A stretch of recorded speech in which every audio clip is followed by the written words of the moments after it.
pregunto a los presentes si no se han puesto a pensar que esta tierra es de nosotros y no del que tenga más.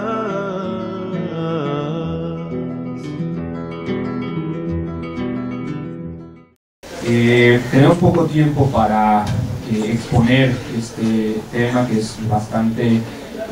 complejo, que es la situación también en Chile, pero a mí me gustaría remarcar a partir de esta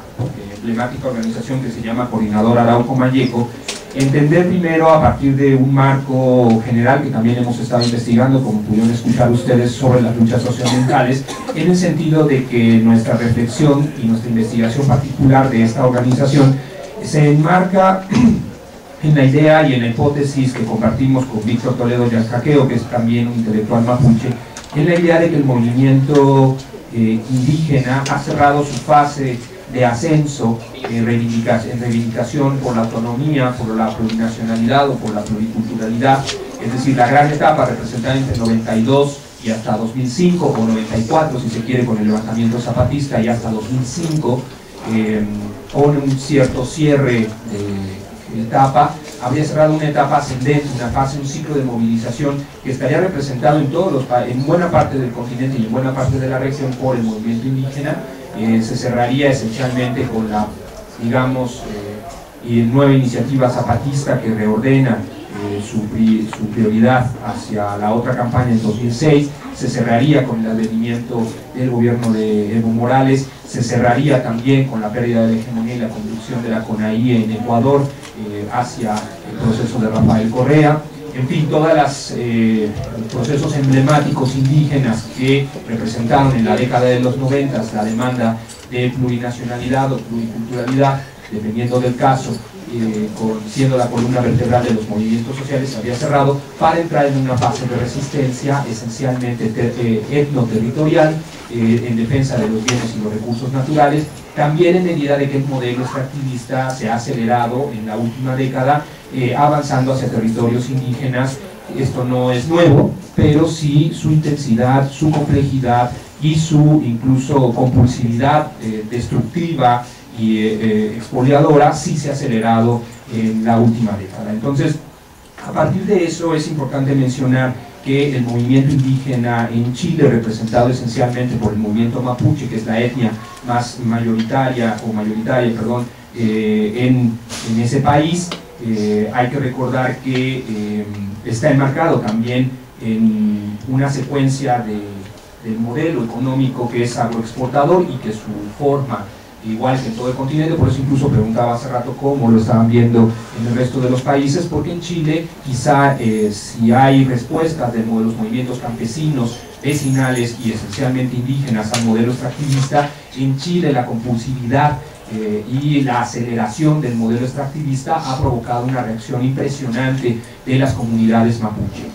Por el otro lado, la agroexportación, que tiene que ver con monocultivos, y en este caso en Chile con monocultivos forestales, también tiene una secuencia muy importante, que es donde se enmarca la Coordinadora Arauco Mayeco. Digamos entonces que podríamos enmarcar este proceso de movilización mapuche esencialmente en una etapa de acumulación que después de la gran etapa de privatizaciones del sector público, la fase de acumulación se había orientado más bien hacia el modelo extractivista y hacia el despojo de tierras y esencialmente a las inversiones agroexportadoras de infraestructura y extractivas de manera energética. En ese sentido, también es necesario enmarcar en Chile al movimiento indígena en tres grandes oleadas, digamos, o tres grandes tendencias después de la década de los 80, que fue el movimiento esencialmente popular y urbano, quien se opuso resistencia a principios de los 80 a la dictadura de Pinochet. Posteriormente hubo una etapa de reflujo donde en la etapa post-dictadura podemos encontrar básicamente dos grandes tendencias: el movimiento estudiantil, que todos conocemos, no solo por las grandes expresiones de movilización que se realizan hasta el día de hoy, sino también por su expresión en la Revolución de los Pingüinos en el 2006. Y por el otro lado, esencialmente, el movimiento mapuche, que es una de las 7, 9 etnias que identifica que está en el territorio chileno. Hay que recordar que los mapuches compartían también territorio en lo que es hoy Argentina, y que de alguna manera este proceso que estoy tratando de enmarcar es importante entenderlo, sobre todo en medida de que el movimiento mapuche, y entro directamente en la exposición, no puede entenderse sin los grandes ciclos de acumulación en el territorio. Digamos que el movimiento mapuche tiene una anomalía, por decirlo así, si es que vemos normal el proceso de colonización y de intervención en todo el continente, y es una anomalía ya que el proceso de resistencia mapuche generó lo que de alguna manera podríamos denominar un islote de autonomía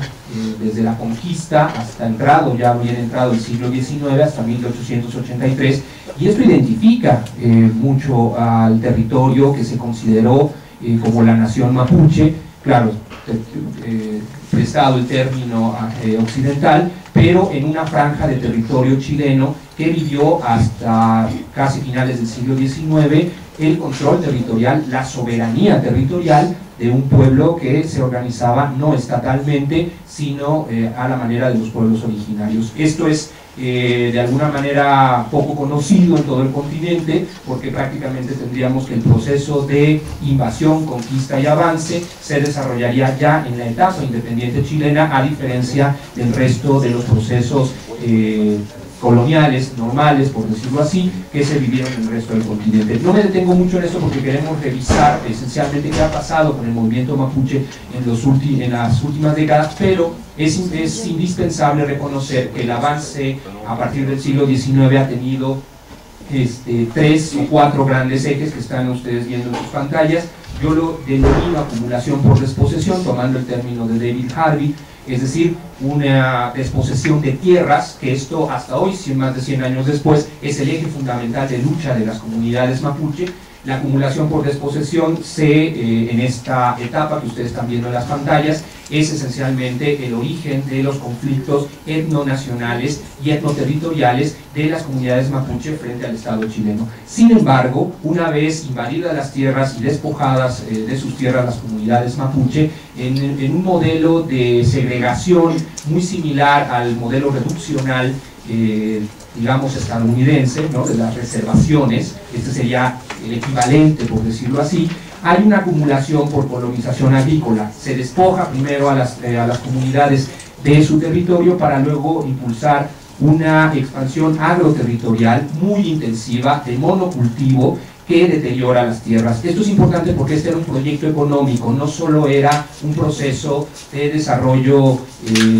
espontáneo, sino un proyecto de las élites chilenas, un proyecto de construcción de la Estado-Nación que reivindicaba el territorio ancestralmente controlado por los mapuches como el gran granero de Chile,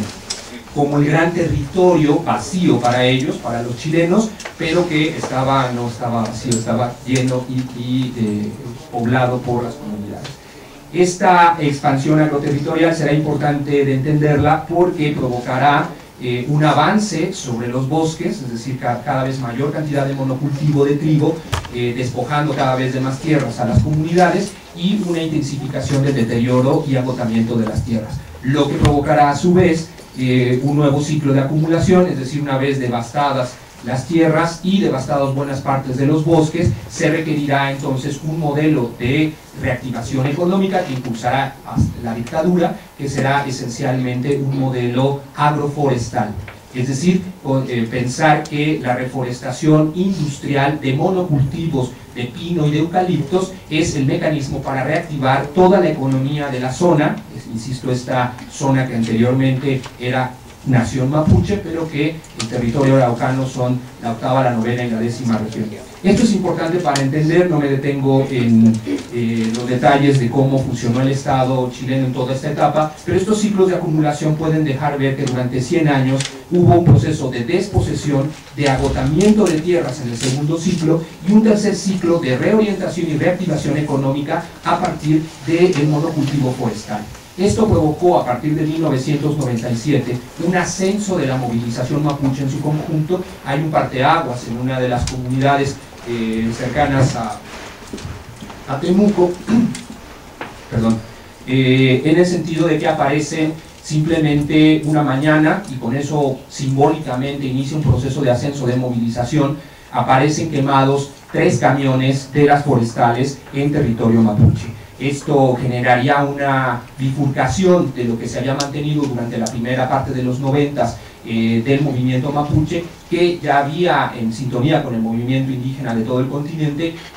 reivindicado las mismas demandas de plurinacionalidad, autonomía, autodeterminación, territorialidad, que son algunos de los ejes que caracterizan al movimiento indígena continental en su visión de conjunto. Como ustedes pueden ver en la gráfica, aquí podemos ver los ciclos de ascenso, el claro ciclo de ascenso entre 1997 y quizás hasta 2003 del movimiento mapuche, que es la línea más oscura,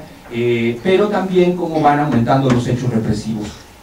No me detendré en esto porque regresaré sobre los acontecimientos, porque precisamente en el análisis de los movimientos sociales, más que discutir la idea de Estado sí o Estado no, me parece que el proceso político estratégico de las organizaciones va determinando su forma de interacción antagónica con el Estado, y también no solo depende de qué tan fuertes son los movimientos, sino esencialmente al interior del Estado, qué tan fuertes son los grupos dominantes, qué tan cohesionados, qué carga hegemónica tiene en cada país, y eso determinará en esta interacción antagónica entre ambos polos la dirección y el resultado de dicha disputa, ¿no? Entonces no es solo una cuestión ideológica, sino un dato decisivo para entender cómo los procesos de confrontación, que en este caso en el mapuche se iniciará o tendrá un ascenso en 1997, podemos identificarlo claramente. El movimiento mapuche en su conjunto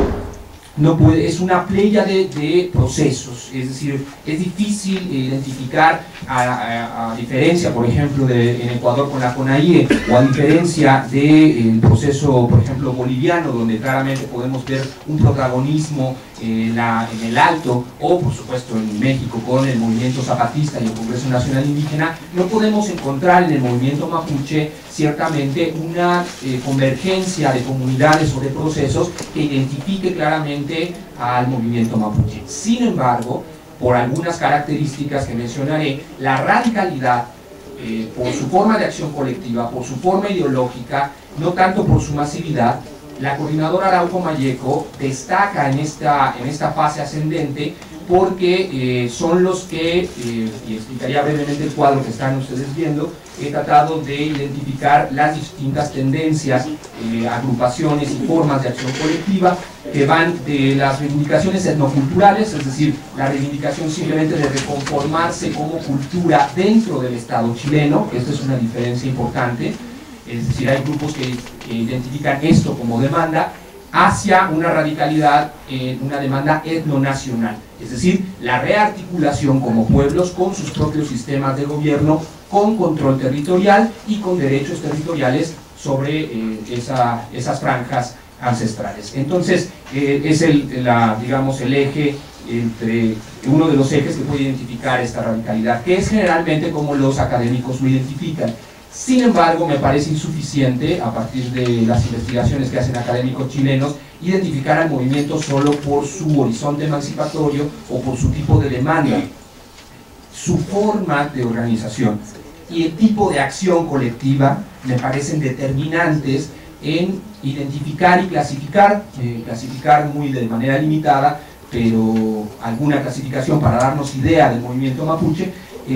tendríamos que tener. Entonces, he identificado 3 niveles de confrontación, de interacción antagónica frente al Estado, es decir, grupos que están dialogando o gestionando frente al Estado, otros que elevan hacia la protesta, hacia la crítica del modelo, hacia movilizaciones y hacia procesos de resistencia, y uno más, un nivel de confrontación alta, que es el de la coordinadora Arauco Malleco. Son los que impulsan un proceso de recuperaciones de tierra, es decir,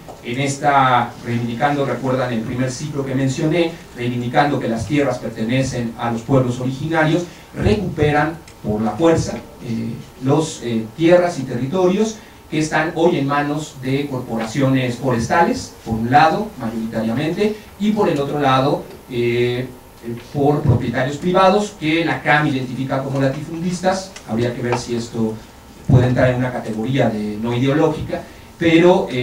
básicamente hay un proceso de expropiación o de reforma agraria popular, como lo identifica Bellmeyer, ¿no? Es decir, hay tres formas de repartir la tierra: a partir del mercado, a partir del Estado o a partir de la acción directa. Bellmeyer identifica que este proceso de recuperaciones de tierra a nivel continental es esencialmente la forma de redistribución de la tierra que muchas poblaciones indígenas campesinos están utilizando frente a la obstrucción estatal de reparto del Estado y redistribución material. Y rápidamente identificar entonces esto. Ustedes pueden ver, hay un asociativismo comunitario local muy importante de organizaciones que están en verde, una secuencia de organizaciones, grupos y federaciones estudiantiles, un importante movimiento mapuche urbano, organizaciones como el Consejo de Todas las Tierras o incluso un partido mapuche que están en amarillo por tener una baja interacción antagónica con el Estado, y en el centro la Alianza Territorial Mapuche. En los últimos años las comunidades que se resisten al despojo y a los procesos de desestructuración por proyectos de inversión forestal, por proyectos hidroeléctricas, etc. Y finalmente algunas comunidades autónomas en resistencia y la Coordinadora Arauco Mayeco como el emblema más radical por utilizar tanto las recuperaciones de tierra, su defensa colectiva por las comunidades, también hay que decirlo, acciones incendiarias contra las corporaciones forestales, acciones incendiarias contra la infraestructura, la maquinaria, los transportes de las corporaciones y finalmente acciones de resistencia. Estas son las tres ejes que mencionaba en un momento: recuperaciones de tierras ancestrales, que son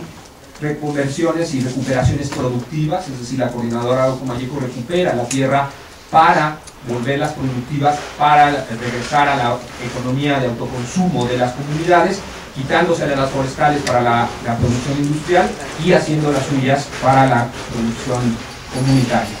La defensa comunitaria de dichas tierras recuperadas, que necesariamente termina en enfrentamientos con las policías, y acciones incendiarias que ya había mencionado. ¿Cuáles son los niveles de antagonismo que vemos en esta interacción de la coordinadora, de esta franja del movimiento mapuche? Una tensión antagónica de distribución material, es decir, quién ocupa y produce la tierra y quién se queda con los excedentes. Este es básicamente un nivel de antagonismo, el contraste de ricos y pobres, etc. Es quien juega con la desposesión de las bases materiales de la reproducción social del pueblo mapuche, es decir, quién tiene y quién decide sobre el territorio, pero en materia productiva, en materia como sustento. Una segunda tensión antagónica que le llamamos de distribución ecológica, tomando todo el proceso de conflictividad por los recursos, por cómo se distribuyen costos, efectos y beneficios debido al desbordamiento de externalidades de los proyectos forestales, energéticos, mineros, de la industria salmonera, de proyectos de infraestructura y de comunicaciones. Un tercer nivel que es por la memoria, que crea una dualidad entre una sociedad opresora y una sociedad oprimida. Había mencionado esta idea de la importancia de que el despojo se hubiera realizado, de tierra se hubiera realizado apenas hace cerca de 100 años, porque hoy las comunidades, con la historia oral, todavía los bisabuelos narraban la vida antes de la invasión y del despojo, por lo cual la memoria juega en torno del antagonismo frente a la sociedad chilena, frente a una sociedad que invadió los territorios ancestrales. Finalmente, una cuarta dimensión antagónica en donde se enfrentan diversos paradigmas y racionalidades societales, donde existe un choque entre las formas de organización social orientadas a la máxima ganancia y otras formas de reproducción social no basadas en el valor de cambio. Es decir, comunidades que quieren recuperar la tierra para reproducirse socialmente, culturalmente, y corporaciones que requieren utilizar el territorio como recurso para la acumulación. Este choque de racionalidades está también inmerso no solo en el discurso de la Coordinadora Arauco Mayeco y en sus acciones, sino en buena parte del movimiento mapuche. ¿Qué propone la Coordinadora Arauco Mayeco? Y esto básicamente a partir de las recuperaciones de tierras, el control territorial de ellas, y solo a partir, esto es importante porque hay una visión estratégica de que solo el territorio permite la reconstitución como pueblo, lo cual los lleva a una radicalidad en el tema del territorio y entonces a su defensa a ultranza y también al choque de alguna manera con el Estado, que a partir del control territorial se puedan reconstituir las estructuras políticas propias. Es decir, esta idea de que solo controlando el territorio, también por la identidad y cultura mapuche, que no me detendré mucho en ello, se puede reconstituir estas estructuras. Sin embargo, a partir también del control territorial, la reconstitución cultural. La coordinadora claramente hace una separación entre reconstituirse culturalmente, religiosamente, todos los elementos de alguna manera simbólicos y significativos, separados de las estructuras políticas de autogobierno, de autodeterminación, que permitirían entonces constituir lo que ellos llaman la reconstitución del pueblo-nación mapuche o la liberación mapuche. ¿Por qué menciono también todos estos elementos? Porque a partir de la radicalidad, y con eso voy tratando de concluir, a partir de la fase de ascenso identificada por la coordinadora, aunque también por otras organizaciones como el Consejo de Todas las Tierras o la Identidad Territorial Lafkenche, que empiezan a recuperar tierras, a pesar de ello, la coordinadora es quien encabeza de manera más radical, y hay una respuesta del Estado muy clara,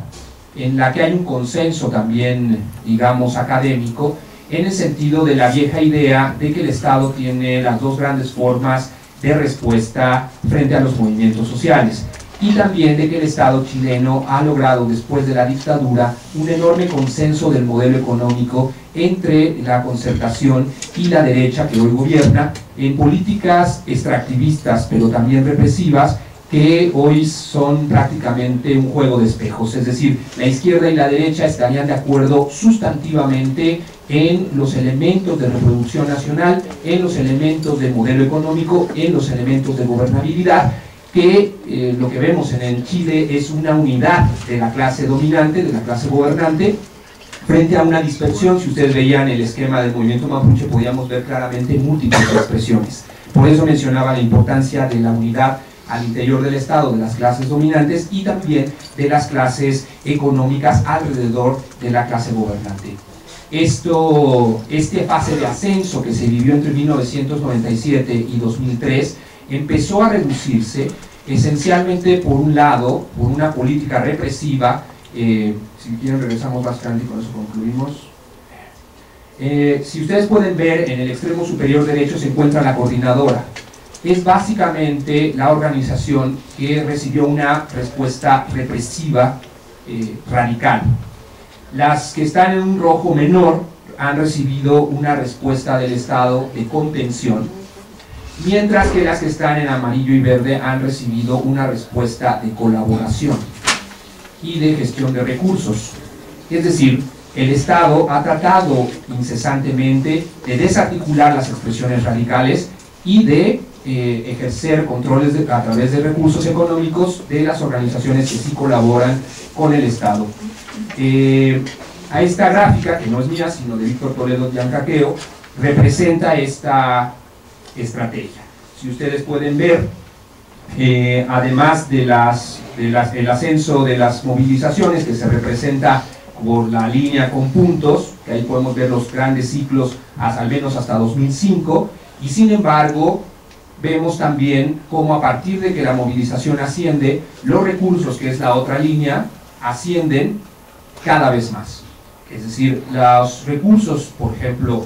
bajados del Banco Mundial, han ascendido enormemente hacia las comunidades, esencialmente también a comunidades que participaban en la coordinadora Arauco Mayeco y otras comunidades radicalizadas. Pero eso no es todo. Había hablado de la estrategia no solo de recursos, sino la estrategia también represiva. En esta otra gráfica podemos ver cómo los gobiernos, independientemente de si eran demócratas cristianos o socialistas, empezaron a utilizar la estrategia represiva cada vez más. Es decir, vemos un ascenso claramente en la utilización de los recursos represivos del Estado, a partir de leyes, a partir de acciones penales, que va desarticulando por completo a la coordinadora, a pesar de que hoy se mantiene como un referente político ideológico. Ciertamente como organización y convergencia comunitaria ha sido totalmente desarticulada. Por lo cual han tomado la batuta otras coordinaciones como la Alianza Territorial Mapuche, y han surgido las comunidades dispersas en resistencia más allá de la convergencia al interior de una plataforma ideológica o estratégica como lo fue la CAM. La resistencia mapuche continúa. Entonces, para concluir, vemos esencialmente todo el ciclo de ascenso, de formación de la acción colectiva, de ascenso e irrupción radical en el caso mapuche, pero también de la interacción antagónica. No solo cuenta del lado de los subalternos, cuenta del lado de las clases dominantes, cuál es su estrategia, cuál es su respuesta, cuál es su fortaleza, cuál es su hegemonía, y vemos el ciclo de descenso claramente identificado casi hasta el año pasado, donde ha resurgido la resistencia, ya no en nombre de la coordinadora, sino en nombre de las resistencias, múltiples resistencias en contra de los megaproyectos, los carreteros, hidroeléctricos, depredadores, incluso de proyectos de basureros en territorio mapuche, etc. Esta resistencia hoy identificada, nueva, de un nuevo ciclo, ya no puede identificarse con el nombre de la coordinadora Arauco Mayeco, y sin embargo hoy presos políticos de la coordinadora encabezan también, hasta el año pasado, la resistencia desde la cárcel, con huelgas de hambre de hasta 90 días. Hoy mismo, mientras estamos hablando aquí, hay una huelga de hambre por otros presos políticos que comparten la misma celda de los presos mapuche, y mientras eso se desarrolla hay procesos de represión y de movilización y de resistencia mapuche en comunidades como Temuy Cuicuy y otras más. Entonces podemos concluir que es interesante analizar además la manera de la interacción entre el Estado y los movimientos, la insuficiencia de tener un proyecto emancipatorio como tal lo tiene la coordinadora, la insuficiencia de las plataformas de convergencia en unidad, en acciones radicales o en acciones de diálogo con el Estado, mientras la clase dominante se encuentra de alguna manera unificada en torno del modelo de gobernabilidad, del modelo económico que debe ser impuesto. Sin embargo, la resistencia continúa y habrá que ver qué sucede en los próximos años con esta resistencia de un pueblo que se niega a desaparecer frente a la dominación del Estado chileno y de las clases dominantes de una larga tradición oligárquica en Chile. Muchas gracias.